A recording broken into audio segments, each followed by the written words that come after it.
Have you ever heard a record spin with nobody around brave enough to touch the needle? Way deep in Holloway Mansion, an old phonograph plays a haunted melody that pulls you in. Hit play, and you might never get away from its song. It all started as just another rumor. Kids in Louisville, Kentucky, were whispering about Holloway Mansion, a massive Victorian pile left to crumble after its owner, Cornelius Blackwood, vanished almost 100 years ago. One Friday night, my 4 friends, Jake, Maria, Devin, and Sarah, decided they had to see it for themselves. Flashlights in hand, they crept through that squeaky front door and into what felt like a time capsule. Dust floated in their beams. Broken chairs and shattered china littered the floors. On the walls, faded oil portraits stared down at them like silent guardians. In the center of it all sat the thing everyone talked about, an old phonograph, decked out in brass and wood, holding a single cracked vinyl disc. Legend said Blackwood poured his very soul into that record, and then disappeared the moment he finished recording. Maria rolled her eyes and muttered, "It's just some old record player. Big deal." Famous last words. When Devin dropped the needle, the whole room seemed to shudder. A warped, underwater melody hissed out like static. Their hearts raced. Then, almost too soft to hear, came a whisper. "Don't stop." At first, every creak and drip could have been blamed on the old house settling. But when the second verse kicked in, the temperature plummeted. You could see their breath fog in the beam of their flashlights. Jake cracked a nervous joke. "Hey, somebody turn off the AC, will you?" But Maria went stone-cold white, staring at the corners where shadows danced. Suddenly, a kid's laughter echoed down the hall, followed by the pat-pat of tiny footsteps across dusty floorboards. In that moment, they realized this wasn't just an empty house. It was a trap. If you're already gripping the edge of your seat, hit that subscribe button and ring the bell so you don't miss what happens next. Time stretched like taffy as each groove on the record unleashed fresh terror. On the third spin, the tone arm jerked so violently that the needle flew off its groove. Devin lunged for it, his fingers brushing cold metal, and felt a low growl right behind him. He whipped around, flashlight cutting through the dark, and saw nothing. Then, like a broken tape, the record started again. Only this time the song was reversed, twisted into a mournful dirge that squeezed their chests with dread. Sarah's flashlight blinked out, and she screamed as the room plunged into blackness. The soft whisper turned into a roar of furious wails. When Jake shone his light on Devin, he froze. Devin's hand was streaked red, as if he'd been cut, even though none of them were hurt. Maria screamed when she saw letters flicker in the record's static, F-R-E-E-M-E. Below it scrawled, "Or be next."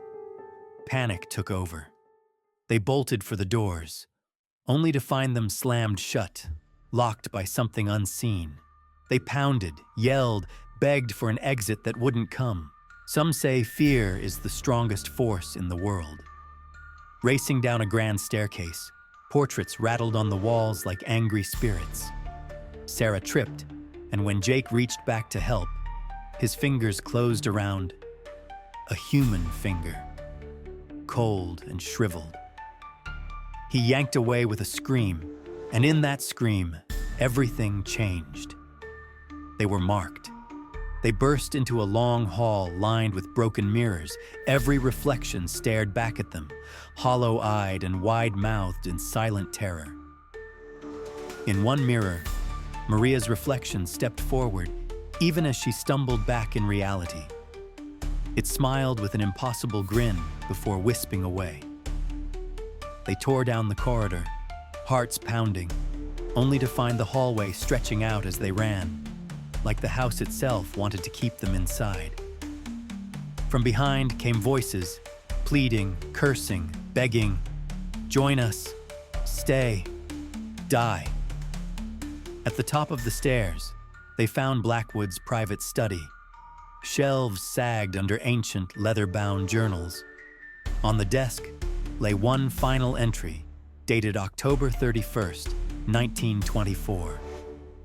Blackwood wrote about the record's power to trap souls, replaying their anguish for eternity. He admitted he'd trapped himself inside his own composition, hoping to cheat death and become its prisoner instead. His last words, scribbled in terror, warned, "Destroy the disc, or become its next melody." Sarah's face went pale as she grabbed the vinyl and bolted for the giant fireplace. Outside, dawn's first light crackled over the treetops. She hurled the record into the roaring fire. The house shook, as if in pain, while flames devoured the grooves.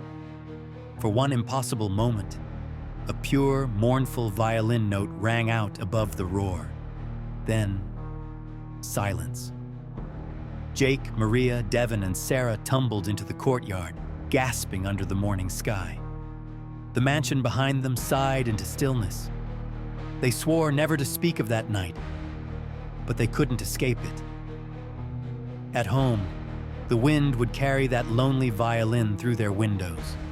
In dreams, they saw Cornelius Blackwood at the edge of their firelight, eyes begging for freedom. Weeks later, the curse followed them back to reality. Devin woke to static chirps on his phone spelling play.